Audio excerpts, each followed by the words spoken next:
আসসালামু আলাইকুম, কেমন আছেন সবাই? আশা করছি আপনারা সবাই অনেক ভালো আছেন। নিশ্চয়ই আপনারা আমার থাম্বনেল এবং টাইটেল দেখেই বুঝে গেছেন আজকে আপনাদের সাথে আমি কী নিয়ে আলোচনা করব। সো আমার যে পরবর্তী ভিডিও টিউটোরিয়ালগুলো আছে, আমি যেগুলো আপনাদের জন্য অলরেডি তৈরি করেছি, সেই ভিডিওগুলোতে আমি কম্পিউটারে উইন্ডোজ অপারেটিং সিস্টেম নিয়ে আলোচনা করেছি। সো আপনি যদি উইন্ডোজ বা অপারেটিং সিস্টেমটা কি সেটাই না জানেন তাহলে কেমন না? সো এখনকার আলোচনা হবে যে উইন্ডোজ অপারেটিং সিস্টেমটি কি, কেন আপনি এই অপারেটিং সিস্টেমটি ব্যবহার করছেন, এবং আপনার অপারেটিং সিস্টেমে যদি কোনো ধরনের প্রবলেম হয় তাহলে কিভাবে পরবর্তীতে আপনি এই সমস্যাগুলো সমাধান করবেন। তাহলে চলুন কথা না বাড়িয়ে শুরু করি।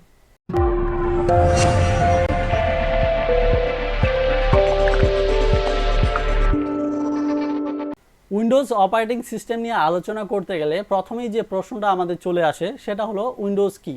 এক কথায় উইন্ডোজ হলো একটি অপারেটিং সিস্টেম, অর্থাৎ উইন্ডোজ একটি গ্রাফিক্যাল অপারেটিং সিস্টেম যা মাইক্রোসফট কর্পোরেশন কর্তৃক বাজারজাতকৃত একটি শক্তিশালী অপারেটিং সিস্টেম।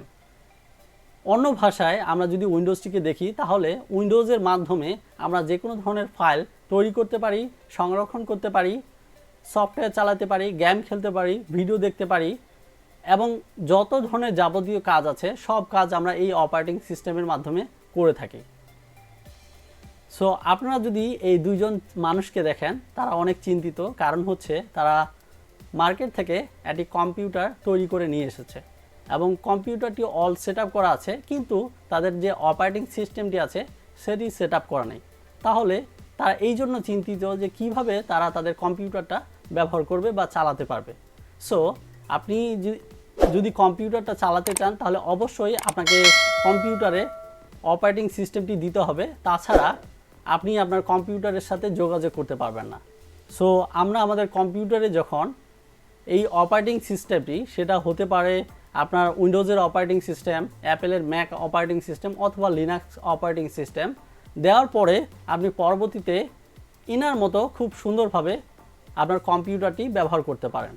এখন আমরা যদি এই ইমেজটি খুব ভালোভাবে খেয়াল করি তাহলে বুঝতে পারবেন, আপনি যদি একটি কম্পিউটার কিনেন তাহলে কম্পিউটারের যত ধরনের যন্ত্রাংশ বা উপাদান, সেটা হতে পারে মনিটর, কিবোর্ড, মাউস, পিসির মধ্যে যে মাদারবোর্ড, র্যাম এবং হার্ড ডিস্ক থাকে, এই সমস্তগুলো সেট আপ করার পরে আপনি যতক্ষণ না আপনার কম্পিউটারে অপারেটিং সিস্টেমটি দিবেন ততক্ষণ পর্যন্ত আপনি আপনার কম্পিউটারের সাথে যোগাযোগ করতে পারবেন না।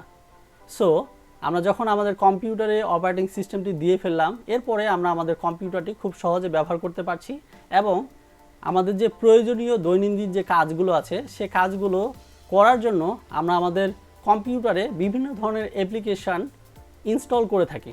এই যেমন ধরুন আমরা আমাদের মোবাইলে যে কোনো ধরনের অ্যাপ ইনস্টল করি, আর সেই অ্যাপগুলো হচ্ছে সমস্তগুলো অপারেট করে অপারেটিং সিস্টেমটি। ঠিক মোবাইলের যেমন একটি অপারেটিং সিস্টেম আছে তেমনভাবে কম্পিউটারের একটি অপারেটিং সিস্টেম আছে।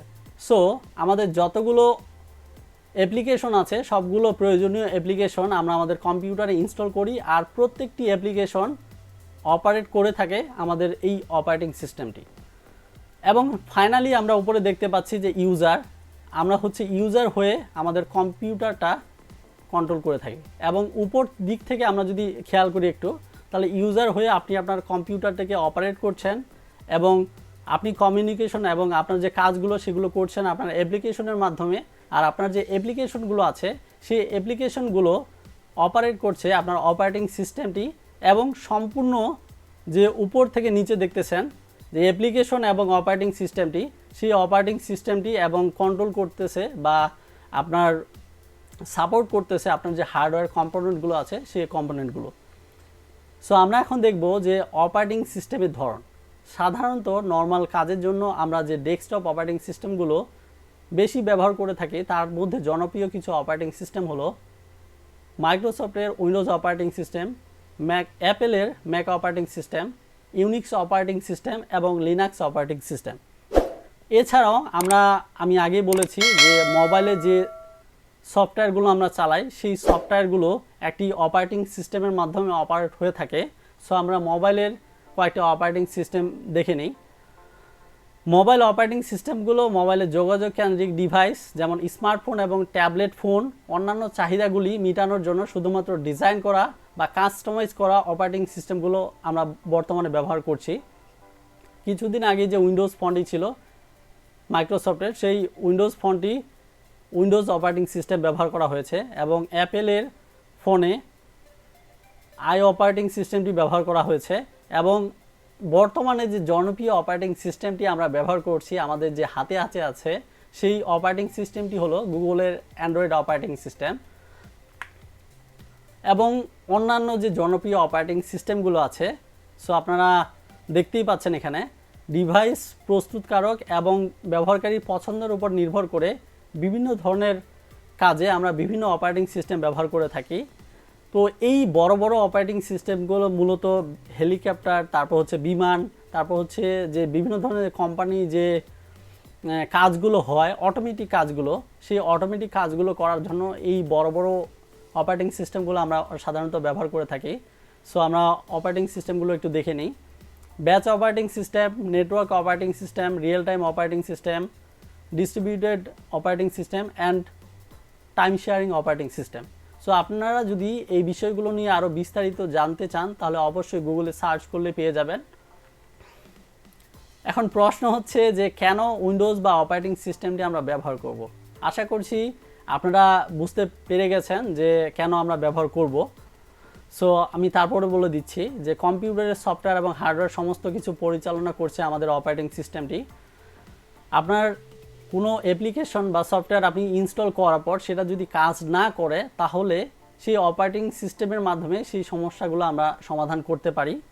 অপারেটিং সিস্টেম কম্পিউটারে কোনো অ্যাপ্লিকেশন প্রোগ্রাম চালানোর জন্য একটি প্ল্যাটফর্ম প্রদান করে। সো আমি এটা অলরেডি বলেছি এবং সেই অ্যাপ্লিকেশনের মাধ্যমে আমরা আমাদের নিত্য নতুন যে দৈনন্দিন কাজগুলো আছে সে কাজগুলো খুব সহজে করতে পারি।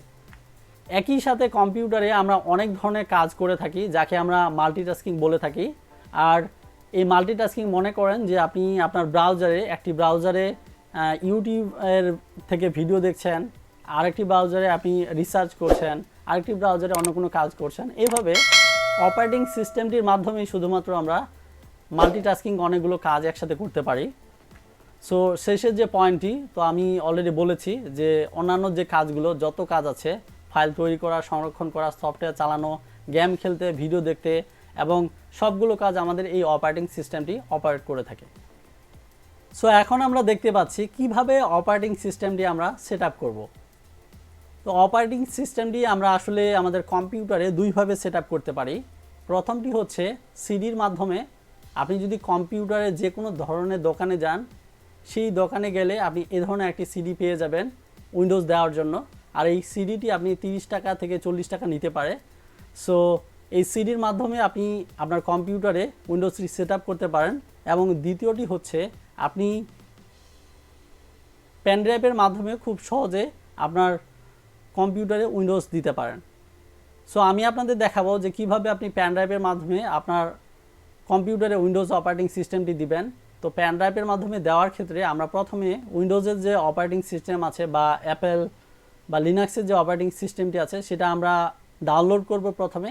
এরপরে আমরা বুটেবল করে আমাদের পেন ড্রাইভে নিব, দেন আমরা আমাদের কম্পিউটারে উইন্ডোজ অপারেটিং সিস্টেমটি সেট আপ করবো।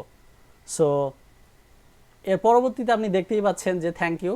সো আজকের এই যে আলোচনাটি এতটুকুই ছিল। তো পরবর্তী ভিডিওতে আমি দেখাবো আপনাদের যে কিভাবে আপনি আপনার কম্পিউটারে উইন্ডোজ 7, 8 অথবা 10 সেট আপ করতে পারেন।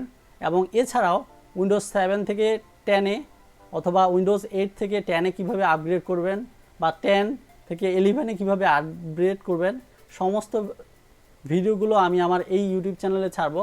সো এখনই আপনি আমার ইউটিউব চ্যানেলটি সাবস্ক্রাইব করে রাখুন এবং পাশে থাকা বেল বাটনটি ক্লিক করে রাখুন, যাতে করে যখনই আমি ভিডিও কোনো আপলোড করি সাথে সাথে সেটা আপনার কাছে পৌঁছে যায়। আর আমার এই ভিডিওটি যদি আপনাদের ভালো লেগে থাকে তাহলে অবশ্যই আমার এই ভিডিওটি আপনার বন্ধুদের সাথে শেয়ার করতে ভুলবেন না। সো আজকে এ পর্যন্তই। আসসালামু আলাইকুম।